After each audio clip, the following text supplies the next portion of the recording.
усім, до вас повертається програма «Булгін». Сьогодні Ілона Довгань, Андрій Куликов. І як же це витримати тричі по 45 хвилин у прямому ефірі? Відповідь проста – запрошувати цікавих гостей. І зараз у нас ще один з таких гостей – це Костянтин Красовський. Завідувач відділу контролю, сектору контролю над тютюном Інституту стратегічних досліджень Міністерства охорони здоров'я України. Дякуємо, що ви з нами. А от до чого тут стратегічні дослідження? Якщо чесно, мені більш подобається колишня назва нашого інституту, колись він називався Інститут громадського здоров'я, але зараз вже купа є організацій, які називаються Інститут громадського здоров'я, бо завдання було, звичайно, що якусь стратегію планувати в державі, щоб проводилось, щоб у нас політика охорони здоров'я була те, що називається на Заході evidence-based, заснована на наукових даних, щоб ми дивилися. І зараз в мене є, навіть таке запитання про професіоналізм наших керівників охорони здоров'я. А які тенденції в смертності в Україні за останні 10 років? А чомусь більшість вважають, що вона зростала. Насправді вона зменшилась дуже. Смертність зменшилась, тривалість життя зросла на 3 роки з 2008 по 2011. Оцю інформацію потрібно негайно поставити в біжучий рядок на екранах телеканалу ЕТР, тому що справді враження і стереотип то такий. Чому? Через зменшення куріння? В першу чергу алкоголю, але також куріння. І таке було парадоксально, що в Україні здорова їда, вона дешевша. Тому під час економічної кризи, замість того, щоб ходити в Макдональдс, їмо моркву, яку мама з села прислала. Капусту, щось таке. Реально, я був сам вражений, коли подивився дані Держстату з приводу змін в харчуванні. Тобто, всі були рекомендації МОЗ, менше м'яса, солі, хліба, більше овочів, фруктів. Бачите, який вітамін С? Звичайно ж, це є просто ці заходи по харчуванню, все ж таки, звичайно, тут тема про куріння, але якщо про харчування, всі рекомендації ВООЗ можна викласти менше, ніж за хвилину. Це менше солі і цукру, більше фруктів і овочів, і замість тваринного і гідрогенізованого масла вживати рослинне. Все. А щодо куріння, які рекомендації? Куріння не можна, немає безпечного рівня куріння і вживання тютюну іншим способом. Тому зараз політика йде, що повне звільнення від тютюнокуріння. І деякі держави, такі як Швеція, Фінляндія, Нова Зеландія, вже поставили завдання зробити країни вільними від тютюну, причому реалістично вони підрахували, що якщо менше 5% населення буде вживати тютюн, то можна вважати країну вільною від тютюну. А у нас скільки зараз вживають? У нас зараз десь 25% дорослого населення вживають тютюн. Чому ви виокремлюєте дорослого? До дітей немає даних? Чи там серед є дорослих. Розумієте, просто якщо, наприклад, брати дані Київського міжнародного інституту соціології, вони опитують людей старше 18 років, і там будуть одні цифри. Держстат опитує людей старше 12 років, і там, звичайно, менше будуть показники, бо серед підлітків показники поширеності куріння набагато менше, і підлітки в нас досить розумні, хоча, знову ж таки, вважається інакше. Але з віком це минає, ви хочете сказати? Ні, на щастя, більшість підлітків сучасних просто ті люди, які колись були підлітками, коли було палити модно, коли курити було дешево, вони зараз почали колись в молоді роки, а зараз дуже важко вже їм кинути. Зараз, на щастя, підлітки не починають курити і потім вже в дорослому віці стають некурцями і все абсолютно нормально. Ми записали на вулицях людей, які курять чи не курять. От цікава їхня думка, чому вони це роблять, чому вони не можуть кинути курити. Давайте послухаємо, а потім прокоментуємо. Будь ласка, ви курите? Ні. А чому? І вам не бажаю. Не було бажання курити? Курив раніше, курив ще й сильно. В армії. А так зараз ні. Мені достатньо цього диму. А чому відмовилися від куріння? Чому відмовився? Бо це шкідливо. Я раньше курила, но сейчас нет. А чому саме так? Потому что занимаюсь спортом, бегаю по утрам. Я просто росла в родині, де не палять, тому це не є для мене пріоритетом. І мені ніколи не хотілося. Курю, да и курю. За яких умовах ви готові все-таки кинути куріння? Я бы с удовольствием, но не могу. Навіть за гроші. Даже навіть за гроши не смогу. Чому? Ну, не знаю, силы воли нету просто. А за яких умовах ви б кинули куріння? Не знаю. Еще так не задумывался. Може, за гроші? Возможно. Скільки потрібно вам грошей, щоб ви кинули? Без понятия. Даже не знаю. Скільки треба грошей, щоб кинути курити. В принципе, можно и без денег, лишь бы была какая-то мотивация. Нет. Чому? Ну, потому что это вредно для здоровья. Занимайтесь спортом. Лучше спортом надо заниматься. А не було бажання закурити? Так я курил. 2 года курил. Потом бросил. Год не курил. И опять. Так а толку с того? Это хуже наркотика. То же самое, точнее, наркотик. Чому? Тому що це шкідливо для здоров'я. А не було бажання закурити? Звісно, було. Ну я палив раніше, але кинув. Напевно, просто переосмислив, вирішив, що це не для мене. Нет, я курил раньше, но потом осознал, что это полная глупость, что это против человека. Вот. И что, ну, представьте, ребенок, который родился, он закурит, ему будет очень плохо. Вот. А взрослые считают, что это полезно. Ну, и на каждой пачке написано «курение убивает», да? А люди продолжают курить. То есть это какое-то безумие. Доцю, мені 77 років, я вже не можу бросити. А якщо брошу, здохну. Більшість каже про те, що от кинули, що в минулому це було, але кинули. Ну, більшість, не більшість, ми ж маємо розуміти з умовність опитаних, так. цього опитування. А наскільки було науково обґрунтоване опитування Київського міжнародного інституту соціології? Настільки ж, як їх опитування, як ці екзит-поли. Тобто, значить, вибірка – це професійна організація, яка довела свою професійність не один раз. І це опитування, значить, це взагалі стандартне опитування Омнібус, там 2000 респондентів покроють. Значить, і працюють вони надзвичайно професійно. Значить, в минулому році, значить, наприклад, точніше, в грудні 2015 року вони навіть змогли провести опитування в окупованій частині Донецької області. Там залишились цих респондентів, вони з ними На працюють. цю тему чи на іншу? Омнібус проводиться на, значить, це такі опитування на будь-яку тему. Там де є базове запитання, там про вік, професію і так далі. А далі, значить, різні організації можуть замовити за певну суму, певну кількість питань на різні теми. Значить, і це воно взагалі, значить, звичайно, є похибка. Тобто ми маємо розуміти, що якщо одне опитування там показало, що там курять 26%, а наступне показалося 25%, це значить, що воно стабільне. Це просто є статистична похибка, але, значить, ми порівняли результати, значить, опитування, ну, перше за тою методикою провели в 2013 році, останнє в 2017 році.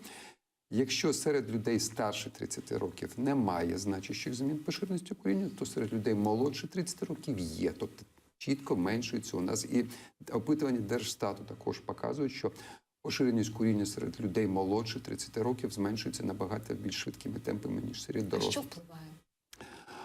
Впливає, значить, ну, знову ж таки, стан, тобто молоді люди вже такі, значить, і суспільство послало, що це нездорово. Тобто немає курця, який хотів би, щоб його діти курили. Тобто всі це показують.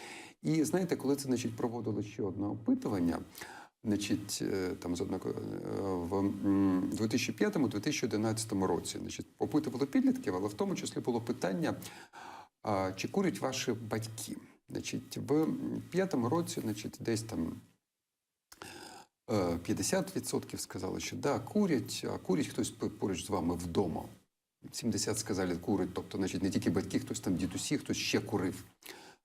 В 11-му запитали, значить, курять дорослі, да, значить, там трошки менше 40%, а біля вас курять, да, 20%. Тобто половина батьків вважає, не можна курити вдома, ти знаходиться в дитинстві. Тобто таке ставлення, що якщо ти курець, то все, виходь звідси, тобто денормалізація куріння, і вона це поступово. Ну і тим більше, що держава, звичайно, збільшувала акцизи, тобто, а особливо для підлітків, які рахують вже гроші. Тиснули грошима, так? Значить, і з тими грошима, і тим, що, значить, місця звільняються від тютюнового диму, І те, що зараз там пачку сигарет огидно може там взяти в руки щось там нарисовано про імпотенцію, чи про ще щось. Значить, Про і те, що онкозахворювання. про онкозахворювання, те, що білборди зникли, там ще, значить, там інші там звичайно. На кіосках багато зараз ілюмінації. Да. Тютюнова індустрія, значить, вона використала цю шпарину в законі, бо, значить, в законі, коли забороняли всю рекламу, ну сказали, ну інформацію в кіосках, напевно, можна залишити. І Володя каже, це все підсвітки, це все ліхтарі, це все нібито інформація. Це ті величезні пачки і так далі. Закон це бачить і буде якось? Вже поданий в Верховну Раду законопроект номер 4030, там 19 депутатів з різних фракцій, вони подали цей законопроект, який чітко це забороняє, причому там за досвідом міжнародної практики, там Норвегія, Ісландія, Росія, Білорусь все це заборонили. Але, на жаль, цей законопроект блокується і не виноситься навіть на перше читання. Я не буду витягати на світ Божий і на показ під камеру ту пачку, на яку зараз подивлюся, бо це страшенно політично некоректно. Але я от дивлюся, і тут написано, відмова від куріння значно зменшує ризик небезпечних серцевих захворювань і захворювань легенів. Чесно кажучи, мене така теза приваблює більше, ніж те, про що кажуть, та от ви помрете, там викликає страшну смерть і таке інше. А ви дуже давно і великою мірою успішно боретеся із курінням, чи там 20 років. Звичку. Так, пане Костянтине, наскільки оцей психологічний момент важливий? Залякування, ну, може, я не так формулюю, але в цілому, та? Або залякати і навчити, що ти обов'язково помреш в страшних муках, або навпаки, показати, що от відмова веде до чогось позитивного. Розумієте, просто, значить, якби був один спосіб, щоб можна було сказати всім людям, всі кинули курити, то ми вже говорили тут зараз на іншу тему. На різних людей працює різні. Тобто я ще хочу ось звернутися курцям, що, можливо, вам і пощастить, і щось у вас буде, якийсь миттєвий інфаркт, ви помрете і все. Але Що значить пощастить? я вам поясню, в чому щастя. А може бути, що куріння, значить, це також науково доведений факт, куріння – це один з серйозних факторів інсульту. Ось уявіть, що ви сидите в кріслі, ви не можете їсти, не можете рухатись, вас години, ваша сім'я годує. Все це, і ви ось сидите, навіть розмовляти не можете. І це продовжується годинами. Або ще, значить, у вас виявляється якусь форму раку.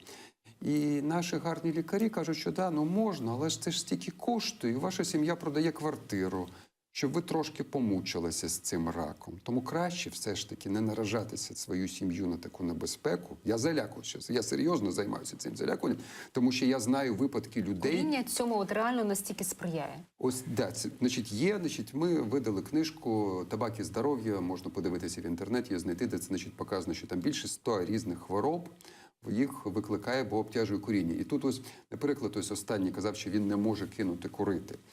А, на жаль, тут деякі лікарі навіть кажуть, що ось там після інфаркту не можна кидати курити, бо там може щось таке статися. Чесно кажучи, таке я чую вперше. У мене кілька родичів мали інфаркти, і їм завжди радили, і наказували. Значить, на щастя, значить, вашим родичам вони працюють з професійними лікарями, деякі не дуже.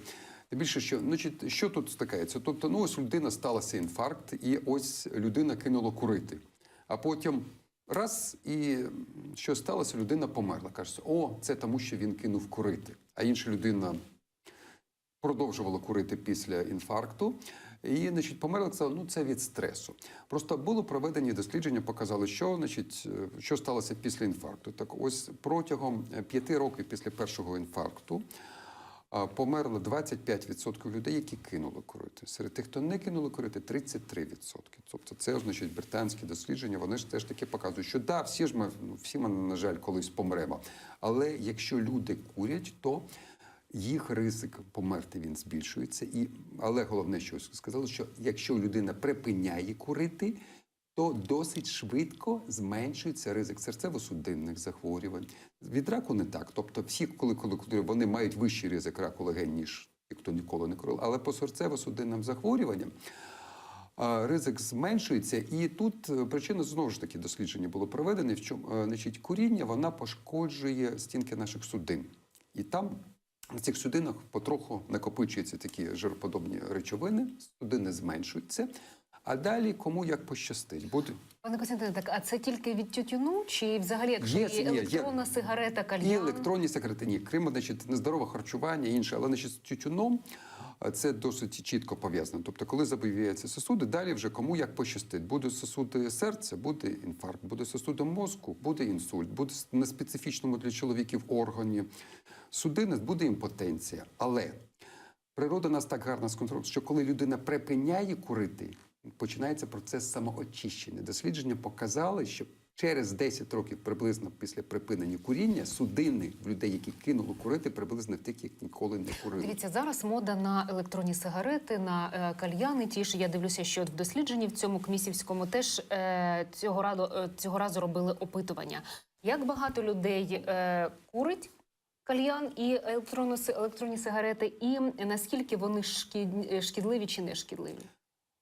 Вони шкідливі, але вони шкідливі по-іншому, ніж звичайні сигарети. Електронні сигарети, теоретично, вони потрапили на ринок як засіб для припинення куріння.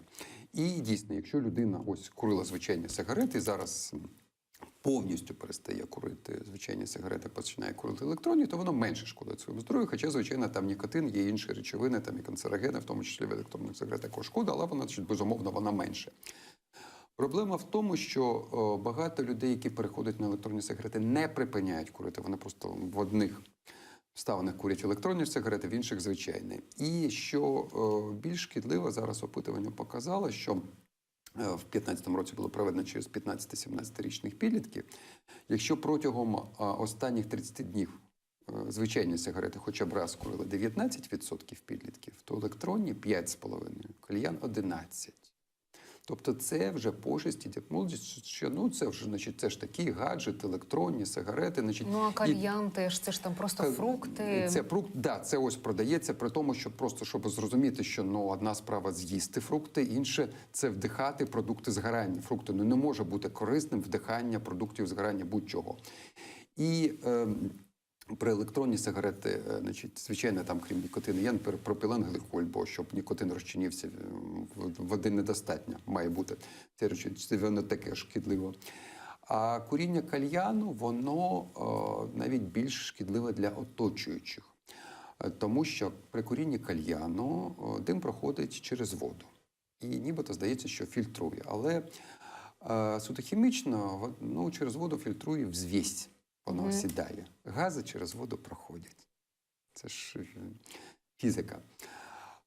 Значить, але 85% компонентів тютюнового диму не мають кольору, смаку, запаху, ідеальна отрута. Ну, найвідоміше з них це чадний газ. Це від того, від чого шахтарі помирають, коли там не зможуть вчасно вийти, коли там канарейок вони спеціально брали для цього.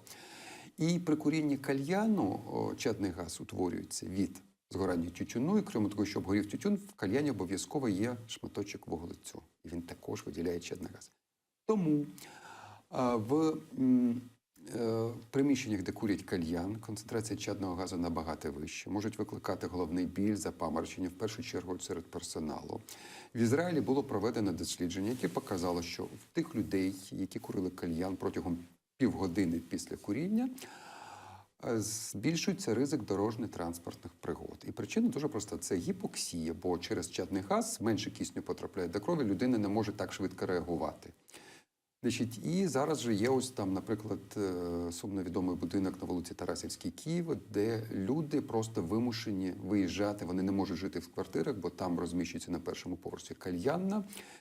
І навіть там журналісти приходили, здавалося, що ну це так, люди перебільшують, а потім там кілька там хвилин і вже кажуть, хочеться пити, і щось там таке запаморочене, що дійсно є. Ну, ви бачите, це було притаманно східним культурам більше, а у нас прожилося. Розумієте, кальян насправді він, звичайно, був давно, але він вмираюча була культура. Тобто, значить, там в Сирії, в Єгипті на початку 90-х років тільки дуже маленький відсоток дуже старих людей курили. Але саме в той час винайшли те, що називають мааселем, це суміш тютюну там, з медом, фруктами, яке, значить, дуже технологічне, і її стали рекламувати як якась там здорова альтернатива. І ця ось пошесть почалася, причому там вона ще почалася зараз в сумно відомому зараз місті Алеппо в Сирії. Там також показали, і воно стало, і потрошку вона стала поширюватися. І нам не пощастило, бо українські туристи почали їздити до Єгипту якраз наприкінці 90-х років, коли там почалося оце це. І тому, значить, купа людей, які ж, ну, всі ж знають, що по грошам взимку Єгипту альтернативи немає, як курорту. Яка ймовірність того, що під виглядом цих сумішей, так, шкідливих і так далі, але там насправді не ці суміші, а наркотики? Значить, Чув я таку от версію. можна підмішати в що завгодно. Свого часу в 14 штатах Сполучених Штатів Америки сигарети були повністю заборонені для продажу. Саме я впевнений, що там можуть додавати опіум, все що завгодно. Зараз, значить, теоретично тютюн для кальяна, да, він сертифікований, вони мають придбати ліцензію на імпорт і так далі, але, значить, насправді перевірити, що ні. І навіть таке, значить, в деяких країнах курці кальяну спекулюють, що а ви доведіть, що в нашій суміші є тютюн, бо заборонено ж куріння тютюнових виробів. У нас є, значить, в Україні за законодавством заборонено куріння тютюнових виробів, кальянів та електронних сигарет. Тобто неважливо, є в кальяні тютюн чи немає. Куріння в громадських місцях, в приміщеннях ресторанів, барів повністю заборонено.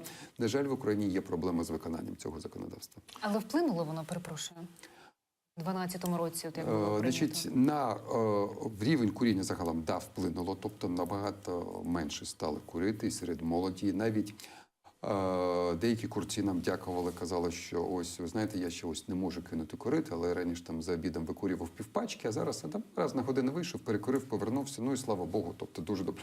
А скільки дякую я почув від офіціанток і барменів, знаєте, коли ось запитуєш у молоденькі дівчинки в кафе, як вам на високу? Ой, говорить, так стало краще дихати. Значить, я відчуваю, що, ну, напевно, не дарма всім цим займаєшся. В Ірландії, яка була однією з перших європейських країн, де заборонили куріння у публічних місцях, там якраз воно і йшло від заборони куріння на робочому місці. І оскільки, наприклад, готельний номер, який начебто є, ну, якщо не вашою власністю, то вашим законним місцем на момент, на час вашого перебування у готелі, є робочим місцем покоївки, то тому ти не можеш курити у готельному номері. Дуже цікавий. Значить, да, тому що коли там кажуть, що там про право там курити, то, вибачте, це ж робоче місце офіціанта, бармена, і там же ж і в готелях теж саме. Тож, ну, я пам'ятаю, що там років 10 тому там в готелі Нью-Йорку там за куріння в номері штраф $200 за додаткове прибирання номеру. А цікаво, от в під'їздах зараз у нас, коли курять одні люди, страждають інші, і коли виходять і кажуть, так, а чому маємо страждати? А де приміщення, щоб ми курили? Закон же має виконуватися в усіх положеннях. В власній квартирі, безумовно, люди можуть курити. А коли це біля ліфту, в під'їзді? В під'їзді заборонено курити за чинним законодавством. Значить, в під'їзді, де я живу, вже, значить, більше 10 років висить наша наліпка, в цьому під'їзді більше не курять, ну, практично вже там не курять, може там десь на балкон виходять, там які біля під'їзди. Значить, можна домовлятися з сусідами, якщо, значить, нормальні які ставлення, то, ну, всі ж вони розуміють, що, значить, можна вийти. Причому вийшов на 1 міліметр з під'їзду, да, можна курити. Значить, і іноді доводиться, коли там заходиш до під'їзду, проходить через димову завісу. Значить, неприємно, але, значить, закон вони не порушують, можна якось там їх порушити. Але в будь-якому випадку треба домовлятися, бо, ну, всі ж курці такі самі люди, як ми, тільки трошки хворі. І тому, коли я стою на зупинці, і людина значить, чекає на маршрутку, людина передо мною дістає сигарету, і я кажу, будь ласка, перекуріть там сторонці, а я скажу, що ви тут стояли. Дуже вам дякую. Якщо людина твереза, працює. Пане Костянтине, домовлятися, але окрім домовлянь на рівні громадянин-громадянин або громадська організація і ті, хто не входить до громадської організації, є інші діячі в нашому суспільстві – це корпорації.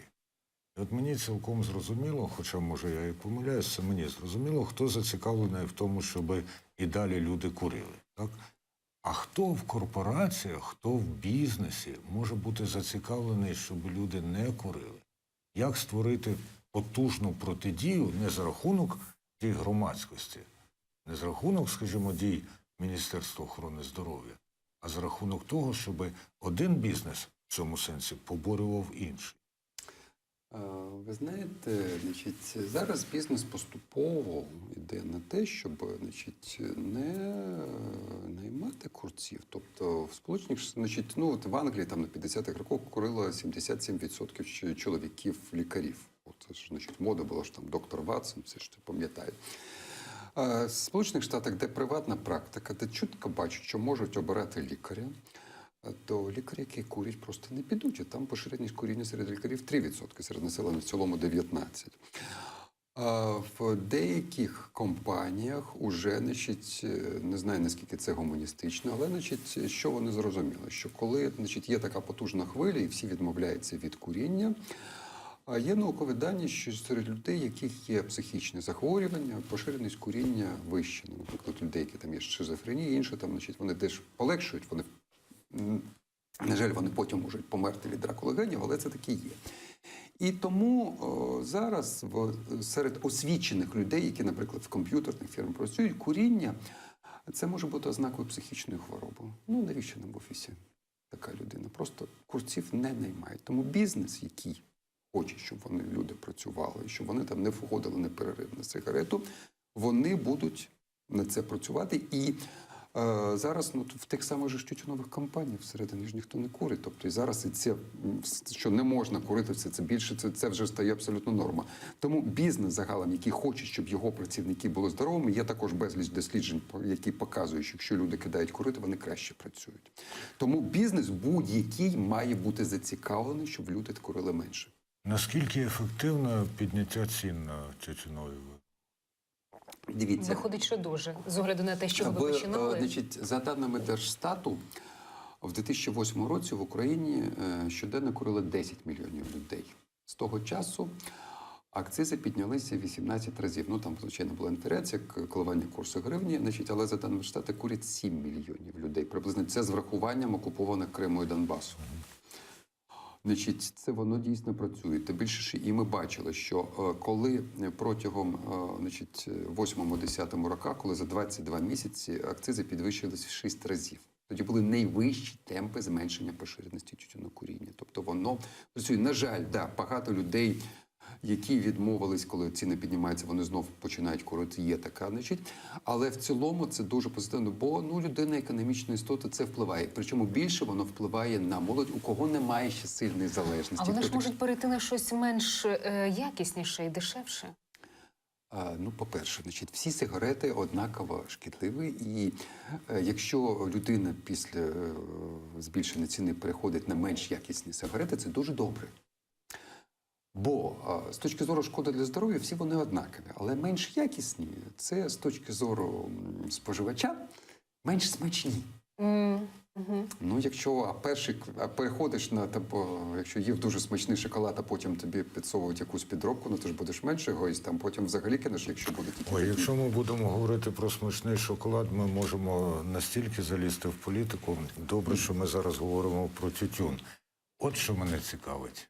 Це ті, переважно чомусь дівчата, які час від часу стоять біля тютюнових кіосків і кажуть: ви курите, віддайте нам свою пачку сигарет, ми вам дамо свою нову пачку сигарет.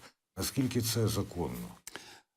Це, вони прямо, це реклама сигарет, вони порушують статтю 156-3 адміністративного кодексу.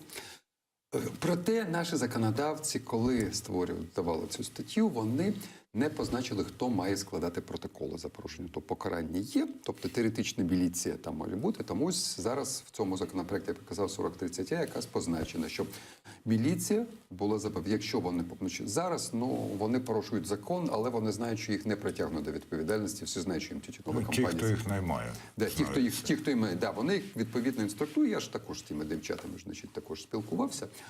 Вони, це є порушенням, але, якщо все ж таки Верховна Рада серйозно займається цією проблемою, то це буде одна, можна закрити цю дірку в законі, і тоді це припиниться. Причому, свого часу, вони там рекламували в одному супермаркеті великому в Вінниці.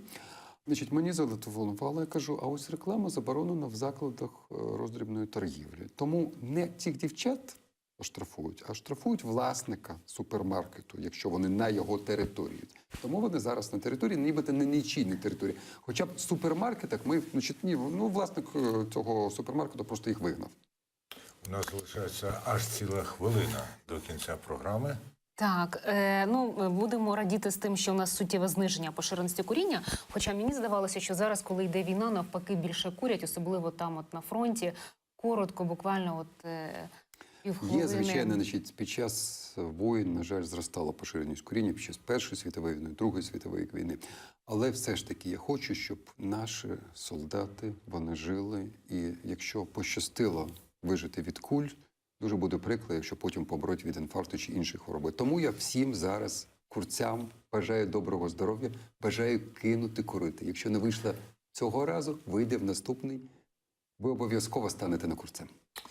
Ну що ж, перевірю на собі. Костянтин Красовський, завідувач сектору контролю над тютюном Українського інституту стратегічних досліджень, Міністерство охорони здоров'я, гість програми «Був-Юн», яку для вас провели Ілона Довгань та Андрій Куликов. І вже дуже скоро на екрані ЕТР новини кримсько-татарською мовою, які подасть вам Шевкет Наматулаєв. Не перемикайтесь, буде не тільки цікаво, а й корисно дізнатися останнє. Дякуємо, що були з нами.